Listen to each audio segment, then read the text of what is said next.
बनवूया साबुदाणा खिचडी।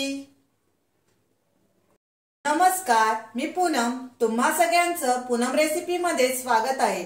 आज आपण साबुदाणा खिचडी बनवणार आहोत। त्यासाठी साबुदाणे 7 ते 8 तास आपण भिजत ठेवलेले होते।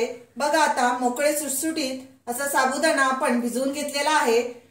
साजूक तूप, जिरं, हिरवी मिरची, मीठ, बटाटा उकडलेला घेतलेला आहे।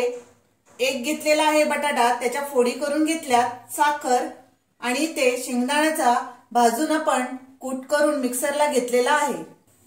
इथे आपण गॅस चालू केलेला आहे। कढईमध्ये आपण मोठा 1 चमचा साजूक तूप टाकून घेऊ। तूप गरम झालं की आपण फोडणी करूया।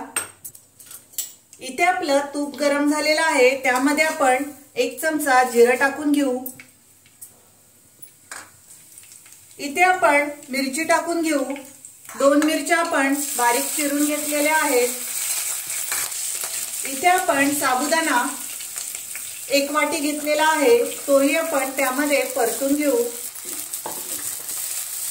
इथे आपण साबुदाणा परतत आहोत, त्यामध्येच आपण बॉईल केलेला 1 बटाटा घेतलेला आहे, तोही त्यामध्ये टाकून घेऊ आणि आपण चवीनुसार मीठ टाकून घेऊ त्याच्यामध्ये।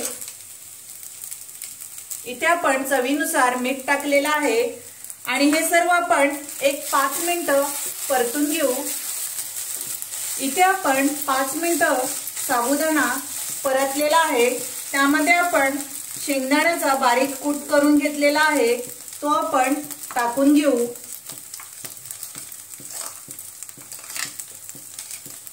इथे आपण शेंगदाण्याचा कूट टाकून घेतलेला आहे, त्यामध्येच आपण 1 चमचा साखर टाकून घेऊ आणि हे सर्व आपण मिक्स करून घेऊया। इथे आपण शेंगदाण्याचा कूट टाकून साबुदाणा 1-2 मिनिटं परतून घेतलेला आहे। बघा, आपली साबुदाण्याची खिचडी झटपट तयार झालेली आहे। आता आपण गॅस बंद करूया आणि प्लेटमध्ये ही खिचडी काढून घेऊ। इथे गरमागरम खिचडी तयार आहे। तुम्ही उपवासाच्या दिवशी नक्की ही रेसिपी करून बघा। माझा व्हिडिओ तुम्हाला आवडला असेल तर लाईक करा, शेअर करा आणि माझ्या चॅनलला सबस्क्राइब करा। Thank you.